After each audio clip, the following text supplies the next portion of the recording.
Chapter 106 berjudul Seniman Klein.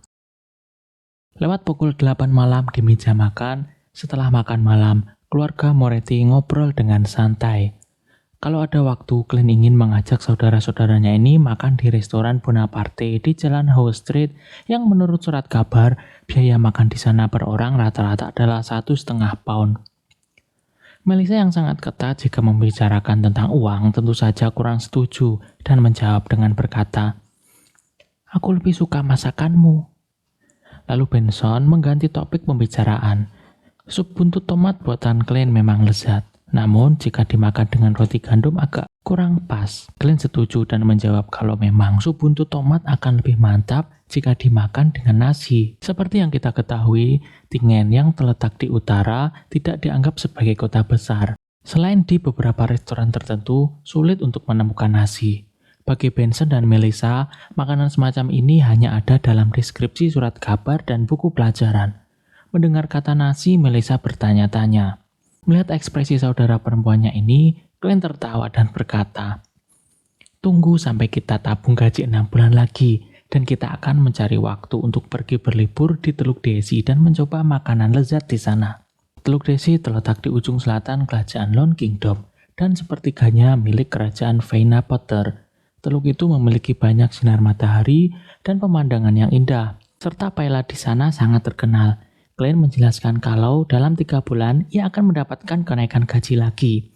Klein beralasan bahwa hal itu karena perusahaan tempatnya bekerja sering berkolaborasi dengan kepolisian, dan Klein berkontribusi sangat besar tentang hal ini.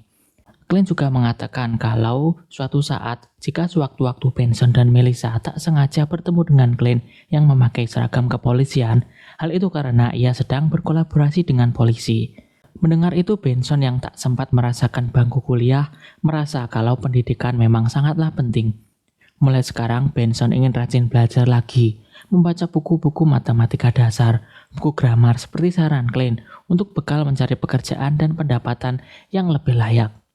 Benson pun berkata, "Bahkan jika membaca buku-buku itu hanya akan membuatku tertidur, aku bertekad untuk membacanya selama 1 jam, tidak 1,5 jam sehari. Demi Sang Dewi, aku bersumpah. Jika aku tidak bisa melakukannya, aku akan menjadi babon berambut keriting." Senyum langsung muncul di wajah Klein. Keesokan paginya, Klein menggantung jaket windbreaker dan topi top hat-nya di ruang istirahat dan mengikuti instruksi Roseanne untuk ke basement menuju ruang jaga di luar gerbang Canis. Kapten Dunn, Freye, Seka, Royal, Leonard, dan Kinley semuanya ada di sana. Kapten Dunn menatap Klein dengan mata abu-abunya, kemudian berkata, "Kita mengadakan pertemuan rutin setiap Kamis untuk merangkum misi-misi sebelumnya dan membahas berbagai masalah." Klein berkomentar dalam hati, "Aku adalah orang yang telah melewati ujian dari banyak pertemuan rutin juga." Klein mengejek dalam hati. Ia mencari tempat duduk kemudian bercanda, "Apakah aku perlu memperkenalkan diri?" Dunn lalu tersenyum dan menoleh ke arah Kinley. Ia berkata pada Kinley, "Ceritakan secara singkat tentang penyelidikan Sirius Arabis." Kinley juga anggota Nighthawk yang dipromosikan dari yang sebelumnya seorang anggota staf sipil seperti Klein. Ia tidak terlalu tinggi, rambutnya coklat, cukup tebal, ukuran tubuhnya rata-rata, ototnya sangat kencang, dan dia tampak seperti seorang yang cerdas dan cakap. Kinley mengatakan kalau dengan bantuan Old Neil, tempat persembunyian Sirius berhasil ditemukan. Banyak buku dan barang ditemukan di tempatnya. Dari itu juga telah dipastikan bahwa Sirius merupakan sekuen 9, Secret Suppliant, atau bahasa Inggrisnya adalah pemohon rahasia. Selain itu ada juga bukti kuat bahwa Hannes lah yang menjual buku catatan dari keluarga Antigonus itu kepada Wells. Ditemukan juga benda berharga termasuk 3 formula potion atau ramuan dari Sequence 9, Seer, atau bahasa Indonesianya adalah peramal. Sequence 8, Apprentice, atau bahasa Indonesianya adalah murid. Dan Sequence 8, Clown, atau bahasa Indonesianya adalah badut. Kemudian Kinley melanjutkan dan berkata, "Tugas selanjutnya adalah memanfaatkan lingkaran sosial Sirius dan surat-surat yang telah kita temukan untuk menemukan anggota di lingkaran terluar Ordo Aurora lainnya. Fokus pencarian kita akan diarahkan pada orang-orang sesat yang telah menyusup ke kepolisian. Juga orang-orang yang berhubungan dengan Hanas perlu diselidiki ulang. Dun mengangguk ringan dan melihat ke arah Klein. Seperti yang kau dengar, Klein, kita telah memperoleh formula potion clown atau bahasa Indonesianya adalah badut. Tetapi tak dapat memastikan apakah potion itu asli. Kita harus menunggu katedral suci memberikan respon balik. Dalam misi yang berkaitan dengan Ordo Aurora, kau telah memberikan kontribusi yang cukup krusial. Ditambah lagi mengingat kau juga telah menembak seorang anggota Secret Order. Tidak akan lama lagi, kau akan mengumpulkan cukup kontribusi untuk upgrade sequence. Namun, aku harus mengingatkanmu bahwa tak semua orang seperti Deli. Kau harus menahan keinginanmu dan menunggu selama 3 tahun untuk menghindari kehilangan kendali. Kau tidak boleh membiarkan pola pikirmu terpengaruh oleh ditemukannya formula potion clown tersebut. Klein lalu berkata dalam hati, Kapten, kau tidak mengerti betapa ajaibnya metode acting. Aku telah memastikan keaslian formula ramuan clown itu menggunakan ramalan di dalam dunia kabut abu-abu tadi malam. Klein mengangguk dengan patuh. Baiklah, aku akan mengendalikan emosiku, Kapten. Kemudian si Katurn, sequence 8 Midnight Pot, atau bahasa Indonesianya adalah penyair tengah malam, yang pendiam dengan rambutnya yang putih dan mata hitamnya, ia berkata, kita masih belum menemukan petunjuk apapun mengenai sequence 8 Instigator atau bahasa Indonesianya adalah penghasut. Tris, aku menduga ia telah melarikan diri dari Tingen.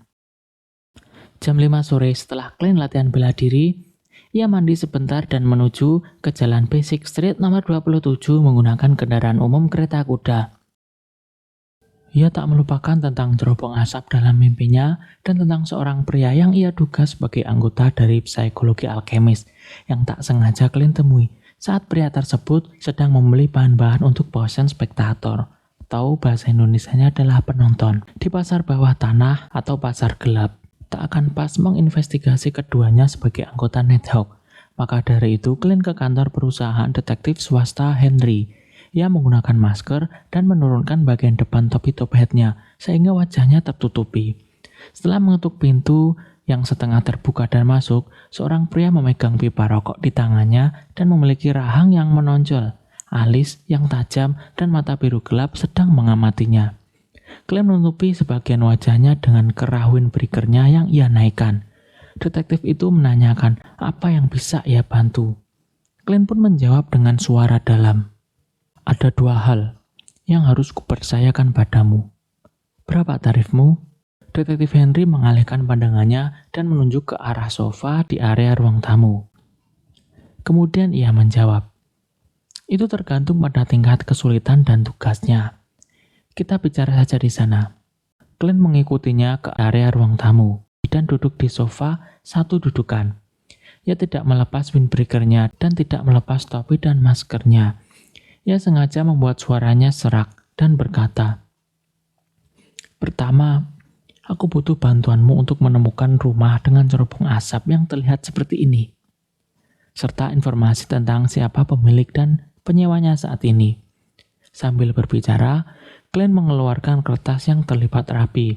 Ketika ia membukanya, ada cerobong asap dengan warna yang dicat merah tua dan pemandangan di sekitarnya. Itulah gambar yang diselesaikan Klein dengan meminjam kekuatan dunia di atas kabut abu-abu dan metode berdoa kepada dirinya sendiri. Detektif itu kemudian berkata, gambar yang bagus sekali. Ia kemudian mengernyitkan alisnya, lalu berkata lagi, ini tidak rumit, tetapi sangat membosankan. Ini akan membutuhkan waktu yang lama dan banyak tenaga kerja. Klein kemudian mengangguk ringan, lalu berkata, aku mengerti. Detektif Henry merenung sejenak, kemudian ia berkata, 7 pound. Harga untuk pekerjaan ini adalah 7 pound. Selain itu, kau harus memberiku waktu setidaknya 2 minggu. Klein kemudian menjawab, baiklah. Kedua, bantu aku menemukan pria ini dan cari tahu identitasnya. Satu-satunya hal yang ku tahu adalah bahwa ia kadang-kadang muncul di bar Evil Dragon di dekat kota pelabuhan. Serta ia tak boleh mendeteksi orang yang kau kirim. Dia sangat sensitif dan memiliki keterampilan pengamatan yang mengerikan. Klein mengeluarkan potret kedua. Klein bermaksud untuk mencari anggota psikologi alkemis untuk melihat apakah ia dapat menemukan informasi dan materi yang berharga. Misalnya, mungkin formula yang dapat dibuat untuk pertukaran dengan Nona Justice. Kemudian detektif itu bertanya lagi. 3 pound. Misi seperti itu akan menghabiskan biaya sekitar 3 atau 4 pound. Keterampilan menggambarmu yang luar biasa akan membantuku, serta asistenku menghemat waktu. Kemudian Clint berkata, 10 pound totalnya? Clint merasa kesal dengan harganya. Detektif Henry menghisapi pipannya dan berkata, iya, kau perlu membayar deposit 2 pound. Jika ada kemajuan, kau harus membayar 3 hingga 5 pound lagi. Sisa pembayaran dapat dilakukan setelah misi selesai. Kalau begitu, aku akan datang minggu depan untuk memeriksa kemajuan. Clint tak menawar harga untuk mencegah detektif yang jeli itu mengingat karakteristiknya. Setelah mereka menandatangani kontrak standar, Clint mengeluarkan 2 lembar uang 1 pound dan memberikannya kepada detektif itu. Ia hanya memiliki 1 pound dan 17 soli tersisa dari tabungannya. Saat detektif Henry memperhatikan pria yang mengenakan masker kasa dan jaket windbreaker yang kerahnya terangkat itu pergi tergesa-gesa, ia memasang tatapan curiga di matanya lalu menghisap pipanya. Ia berkata dalam hati, mengapa ia mencari rumah dengan cerobong asap seperti itu? Dia pasti seorang seniman atau setidaknya seorang seniman sketsa profesional.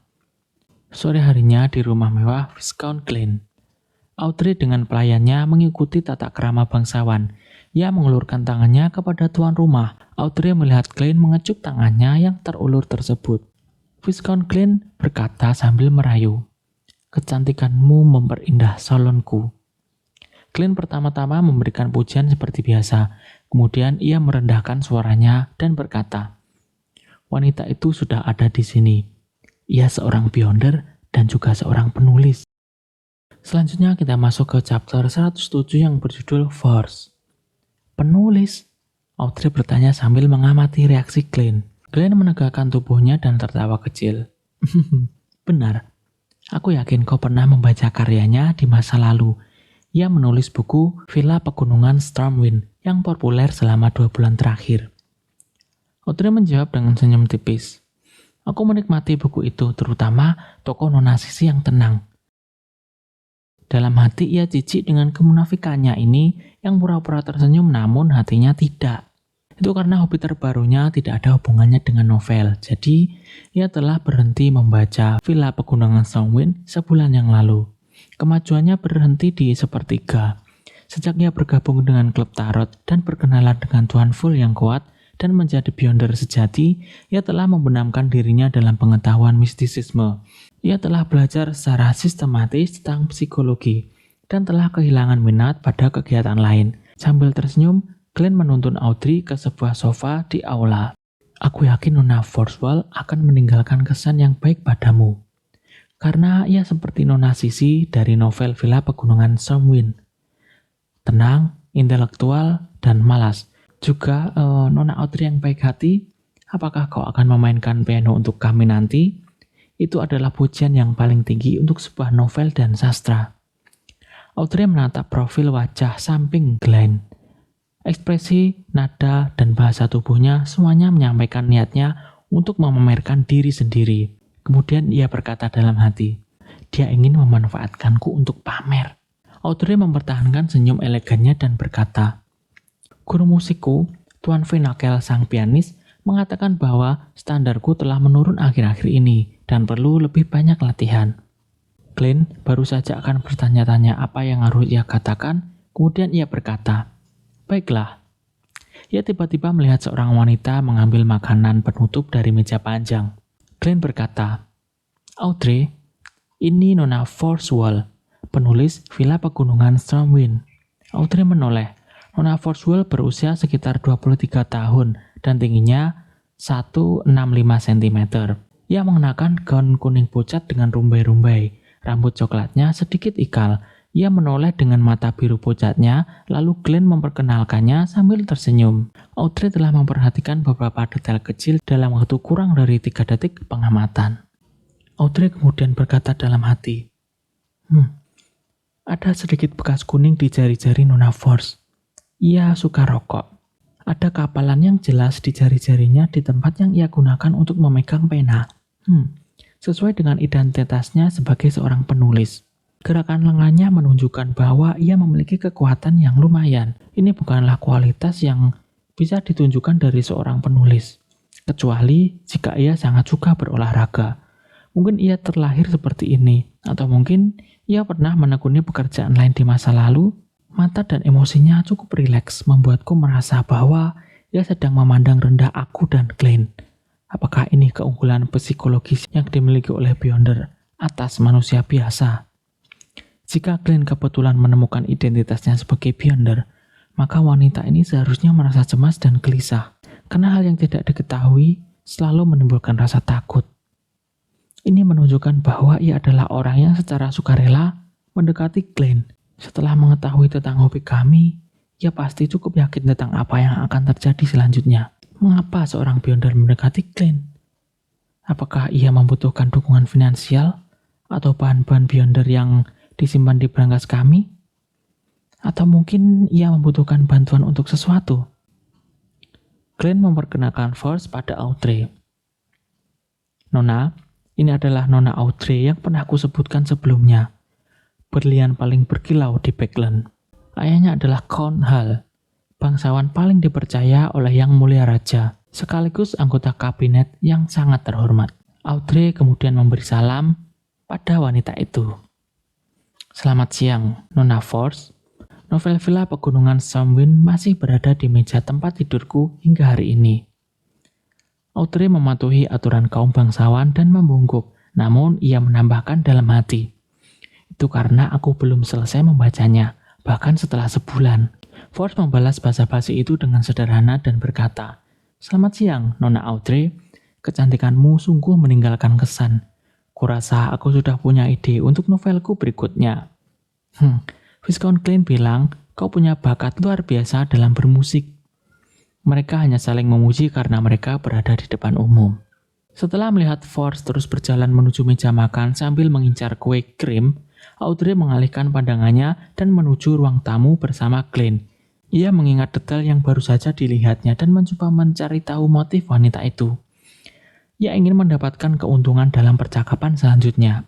Saat ia melangkah maju, Audrey yang setenang spektator atau bahasa Indonesia adalah penonton yang objektif menginjak gaunnya dan hampir jatuh. Seketika itu, pelayan pribadinya Anne menangkapnya, membuatnya tetap anggun.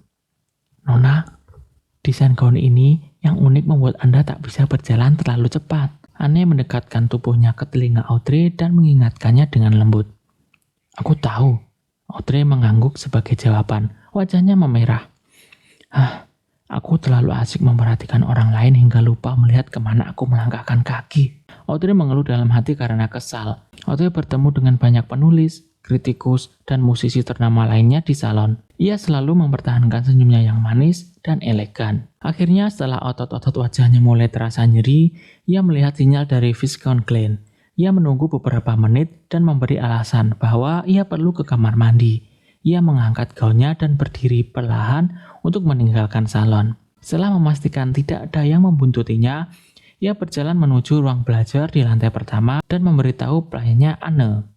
Ia berkata, ada yang harus aku bicarakan dengan Glenn. Jaga pintunya untukku ya, jangan biarkan siapapun masuk. Baiklah. Anne tidak merasa permintaan itu aneh, karena ia tahu bahwa Audrey dan Viscount Glenn memiliki hobi yang sama dan sering membahas mistisisme dalam suasana pribadi. Audrey memasuki ruang kerja dan mengunci pintu. Ia melihat Glenn duduk di belakang meja sambil bermain dengan pena. Forswell berdiri di depan rak buku dengan cuek membolak-balikan buku. Aku akan memperkenalkan kalian berdua lagi. Nona Force, seorang Beyonder sungguhan. Glenn meletakkan penanya, berjalan mendekat. Begitukah? Audrey sengaja membesar-besarkan perasaan ragunya. Force mengembalikan buku itu ke posisi semula dan berbalik sambil tersenyum. Sepertinya aku harus membuktikan kemampuanku.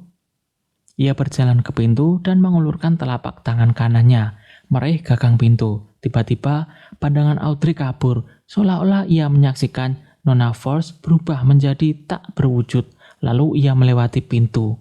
Audrey terkejut. Sambil berkonsentrasi, ia menyadari bahwa Force tidak lagi berdiri di posisi sebelumnya. Beberapa detik kemudian, gagang pintu berputar. Pintu yang terkunci terbuka begitu saja dari luar. Forswell tersenyum saat ia masuk dari luar. Pelayan Audrey, Anne, yang tidak jauh dari sana, tampaknya tidak menyadari apa yang telah terjadi. "Kemampuan yang ajaib," seru Glenn. Audrey menarik nafas dalam-dalam lalu berkata, "Aku tidak ragu lagi." Pada saat yang sama, kemampuan yang ditunjukkan Force memungkinkan Audrey untuk memastikan apa motif sebenarnya. Karena mendapatkan uang atau material tidak akan menjadi masalah bagi Beyonder dengan kekuatan seperti itu. Audrey berkata dalam hati, Glenn tidak memiliki pengawal Beyonder. Force ingin menggunakan status dan sumber daya dari Glenn dan aku untuk mencapai sesuatu sepertinya. Audrey berusaha sekuat tenaga untuk bertindak sebagai spektator atau penonton. Force lalu terkekeh dan berkata, "Mari kita berkomunikasi dengan jujur. Kita tidak punya banyak waktu lagi. Aku pernah menjadi dokter di sebuah klinik dan diberi kesempatan untuk menjadi Beyonder. Itu lebih dari 2 tahun yang lalu. Aku harap kalian dapat melakukan sesuatu untukku. Dan imbalan yang akan aku berikan pada kalian adalah mengizinkan kalian untuk bergabung dengan jajaran Beyonder sungguhan. Aku akan menjual pada kalian formula ramuan sequence tertentu dan material yang dibutuhkan." Setelah mendengar janji seperti itu, Glenn tidak dapat menahan diri untuk bertanya, "Kau ingin kami melakukan apa?" Kemudian Force menjawab, "Aku punya rekan yang sedang dalam tahanan, menunggu putusan akhir pengadilan. Aku harap kalian bisa menyelamatkannya, bagaimanapun caranya." Audrey mengerutkan kening. "Nona Force, kemampuan yang kau tujukan seharusnya lebih cocok untuk tugas ini." Force tertawa dan menggelengkan kepalanya. "Tidak, bukan itu masalahnya. Ia tidak bisa melewati tempat-tempat yang bisa aku lewati. Aku hanya bisa masuk secara berkala dan mengobrol dengannya. Juga aku pikir mempertaruhkan nyawaku untuk menyelamatkannya bukanlah ide yang bagus. Hidup ini singkat, tetapi ada banyak yang harus kita lakukan." Audrey mengamati wajah dan bahasa tubuh Force. Ia bertanya dengan hati-hati, "Aku mengerti. Atas kejahatan apa rekanmu dikurung?" Ekspresi Force langsung berubah sedikit canggung. "Rekanku adalah orang yang sangat dihormati yang dapat membuat orang lain patuh dari lubuk hati mereka. Karakternya ramah dan baik hati. Yah, cara yang ia gunakan untuk menangkap seorang berandalan agak berlebihan." Di tempat lain, setelah memberikan misi, Glenn mengikuti jadwalnya, yaitu pelajaran mistisisme di pagi hari dan pelajaran bela diri di sore hari. Keteraturan hidupnya hampir membuatnya lupa bahwa ia adalah anggota Nighthawk. Kutukan Glenn, yaitu sering mengalami kejadian supranatural pun tampaknya sudah menghilang. Hari Sabtu pun tiba, gilirannya untuk menjaga gerbang Canis. Dun berkata, "Kau dapat menikmati kopi yang aku tinggalkan di sini atau teh hitam di ruang ketik." Dun mengamati ruangan dengan mata abu-abunya. Glenn yang telah memberitahu saudaranya sebelumnya bahwa ia akan lembur, mengangguk dengan gembira. "Baiklah, Kapten, kau sungguh pria yang murah hati." Dun tertawa. "Itu akan membantumu rileks. Merasa tegang sepanjang waktu tidak baik untuk kesehatan." Saat Kapten Dun akan keluar dari pintu, ia tiba-tiba berbalik dan berkata, "Aku lupa mengingatkanmu. Jangan buka gerbang Canis apapun yang kau dengar, kecuali dibuka dari dalam. Ingat, apapun yang kau dengar dan apapun yang terjadi." Glenn berkata dalam hati, "Kapten, itu sedikit menakutkan." Glenn langsung menegang. Ia merasa kegelapan ruang bawah tanah mengalahkan cahaya lampu gas yang ada. Selanjutnya kita masuk ke chapter 108 yang berjudul Jauh di Dalam Malam. Fajar belum tiba. Ruang bawah tanah dengan ventilasi yang bagus dan gelap itu diterangi oleh lampu gas. Warna kuning yang redup memancar dari lampu gas yang di bagian luarnya terlindungi oleh kaca transparan, membuat cahaya yang memancar tetap stabil menyinari seluruh lorong yang sepi dan sunyi. Glenn duduk di dalam ruang jaga dan dengan santai membolak-balik halaman koran, majalah, dan buku yang tertumpuk di hadapannya. Ia mengalihkan sebagian perhatiannya keluar ke gerbang Canis untuk mencegah siapapun masuk ke sana. Jaket windbreaker dan topi top hatnya tergantung di gantungan baju di dekat pintu masuk, sementara tongkatnya tersandar di dinding di dekat Glenn. Kayaknya aroma kopi memenuhi ruangan. Glenn tak kuasa menahan diri untuk tidak menyeruput kopinya. Ia memijat pelipisnya untuk melawan rasa berat di kepalanya dan rasa lelah di sekujur tubuhnya. Dulu saat ia masih mahasiswa di bumi, ia sering tidur pukul 5 pagi dan bangun saat siang hari. Dan saat sudah bekerja pun, selama 2 tahun terakhir, ia sering begadang sepanjang malam hingga sampai pada titik ia tetap penuh energi keesokan harinya walaupun begadang malam sebelumnya. Namun itu semua bisa Clint lakukan berkat adanya game yang seru, novel yang menarik, dan acara TV dan film yang sangat menghibur. Sedangkan dunia ini jelas tidak memiliki itu semua. Clint lalu berkata, "Yang benar saja, Kaisar Rosel. Jika kau ingin pamer, lakukanlah dengan benar. Curahkan semua hidupmu yang terbatas itu untuk hal-hal yang tak terbatas. Pimpinlah orang-orang di dunia ini ke era teknologi dan informasi." Clint bergumam lirih. Ia hanya bisa menghibur dirinya sendiri. Setidaknya ada surat kabar, majalah, dan novel yang semakin menarik saat dibaca. Awalnya, ia ingin fokus pada pelajaran mistisismenya untuk menahan rasa kantuknya. Namun hal itu bertentangan dengan tugasnya. Begitu ia memasuki kondisi cogitation atau yang lain, ia akan lalai dengan apapun gerakan di luar dan segala perubahan situasi di gerbang Canis. Clint mengambil cangkir kopinya dan meniupnya dengan hati-hati. Ia menyesapnya dan membiarkan rasa dan harumnya mengalir di mulutnya, lalu membiarkan cairan itu perlahan mengalir ke tenggorokannya. Kopi Vermo dari Lembah Pas, sangat pahit tetapi sangat fresh. Clint memberi pujian dan meletakkan cangkir kopinya. Lembah Pas terkenal di kontinen selatan atau benua selatan, wilayah yang menghasilkan biji kopi berkualitas sangat tinggi. Saat ini wilayah itu sedang diperebutkan oleh Republik Intis dan Kerajaan Lone Kingdom. Kedua negeri itu membangun pemukiman di kolonial di tepi kiri dan kanan Lembah Pas dan telah menghancurkan Kerajaan Pas yang asli. Dalam keheningan yang mencekam, Clint dengan santai mengambil sebuah majalah dan menyadari bahwa itu adalah Ladies Aesthetic yang membahas tentang mode dan tentang kencan. "Ini pasti dari Roseanne," gumamnya geli sambil membolak-baliknya dengan rasa tertarik.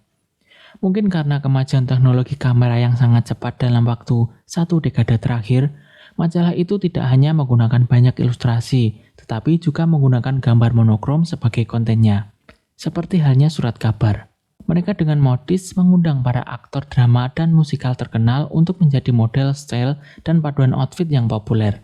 Dalam kurun waktu 7 tahun yang singkat, majalah regional Backland telah menjadi majalah mainstream yang tersebar di seluruh negeri. Gaunnya terlihat bagus. Dia juga cantik. Clint membolak-baliknya dengan santai dan tidak menyembunyikan kecenderungan estetiknya. Clint adalah pria yang telah dewasa secara normal, baik secara fisik maupun mental. Ia selalu menghargai wanita cantik. Tetapi ia telah lama menetapkan tujuannya, yaitu untuk menemukan jalan pulang. Oleh karena itu, ia berusaha semaksimal mungkin menjaga jarak dengan lawan jenisnya, agar tidak membuang-buang waktu orang lain atau meninggalkan beban emosional apapun. Lalu untuk wanita penghibur, Clint juga tidak tertarik karena ia cukup waspada dalam hal kebersihan. Benson dan Melissa sudah cukup menjadi belenggu emosional Clint yang tak bisa ia lepaskan. Memikirkan hal ini tiba-tiba hati Clint terasa berat. Ia pun menghela nafas. Semakin lama ia jauh dari rumah, semakin ia merasa melankolis di dalam larut malam yang sunyi ini. Ia seketika kehilangan minat untuk melihat wanita-wanita cantik di dalam majalah dan meletakkan majalah yang ia pegang. Ia lalu mengambil novel. Clint membaca judul novel di sampingnya, Villa Pegunungan Stormwind, penulis Forswell. Di malam yang sunyi, cahaya kekuningan yang redup dan buku bercampur kulit mengingatkannya pada masa mudanya saat ia menyewa beberapa buku. Karena itu, ia terus membaca hanya karena bernostalgia. Villa Pegunungan Stormwind adalah novel tentang Nona Sisi yang bertinggi 165 cm dengan berat badan 98 pound, mengisahkan tentang perjalanannya menjadi guru privat di sebuah villa di Gunung Fries. Clint berkata, 1 pound sama dengan kira-kira setengah kilogram. Apakah ini Jane Eyre dari dunia lain? Clint membelai kertas halus itu dengan jari-jarinya sambil mulai menebak-nebak isinya. Namun tepat ketika ia mengira itu adalah novel tentang cinta, roh jahat muncul dari dalam cerita itu. Ketika ia yakin itu adalah cerita hantu, Lady Sisi mengungkapkan dirinya sebagai seorang detektif dan membuat deduksi yang luar biasa. Tepat ketika Clint merasa bahwa itu pasti novel tentang detektif, tokoh utama prianya menerima pukulan keras di kepala dan kehilangan ingatannya. Kemudian itu berubah menjadi drama yang menyayat hati. Clint berkata, pada akhirnya ini tetaplah novel tentang cinta. Clint menutup buku dan menyesap kopinya. Buk buk buk. Terdengar suara pukulan yang kuat dan semakin kuat. Clint melihat ke arah suara itu yang bersumber dari gerbang hitam yang harus ditarik dulu untuk dibuka dan terdapat ukiran 7 lambang suci. Clint berkata, suara itu dari dalam gerbang Canis. Jantungnya berdebar-debar. Tatapan Clint tertuju ke gerbang Canis yang bergetar. Ia merasakan impact yang kuat yang masih mampu ia tahan. Clint lalu berkata dalam hati, tidak mungkin kan aku mengalami kejadian ini di hari pertamaku berjaga? Apakah aku mendapat takdir kesialan setelah bertransmigrasi? Tangan kanan Clint berkeringat dingin saat ia memegang revolvernya. Tak lama kemudian ia teringat instruksi kapten. Jangan buka gerbang Canis apapun yang kau dengar, kecuali dibuka dari dalam. Lalu Clint bergumam dalam hati, mungkinkah ini fenomena yang normal? Clint tiba-tiba menjadi tenang. Bang bang, buk buk buk.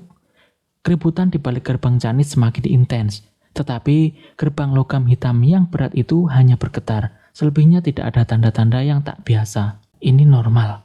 Aku hampir mati karena shock, gumam Clint. Sebelum ia bersiap kembali ke ruang tugas, saat itu ia mendengar suara gerinda yang tajam. Ia melihat gerbang Canis yang berat itu terbuka. Zing! Di tengah suara gemuruh itu, mata Clint yang hampir terpaku melihat sebuah sosok. Tingginya kira-kira seukuran lengan pria dan mengenakan gaun kerajaan hitam klasik yang dikecilkan. Ada noda yang jelas terlihat di gaun itu. Wajahnya tidak begitu indah, matanya hitam, bibirnya tertutup rapat. Itu adalah boneka kain mainan. Pada saat itu, Clint hendak tanpa sadar mengangkat senjatanya untuk membidik. Boneka kain itu mencondongkan tubuhnya ke celah di gerbang Canis dan membuka gulungan kertas yang dipegangnya. Ada banyak simbol misterius di kertas itu, beberapa yang Clint ketahui dan beberapa yang belum ia pahami. Jika digabungkan, simbol itu membentuk lambang sebuah mata vertikal. Clint belum memahami situasinya ketika boneka bergaun kerajaan itu tiba-tiba ditarik oleh kekuatan tak berbentuk ke dalam gerbang Canis. Krek! Gerbang Canis tertutup kembali.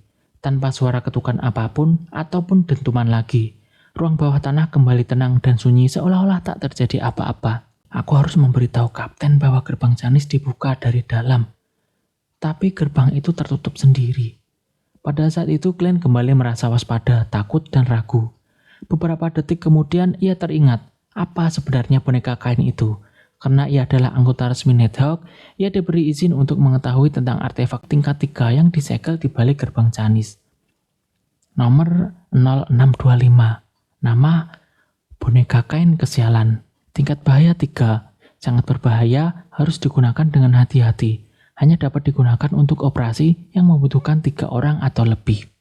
Klasifikasi keamanan, anggota resmi Nighthawk atau lebih. Metode penyegelan hanya perlu dipisahkan dari manusia.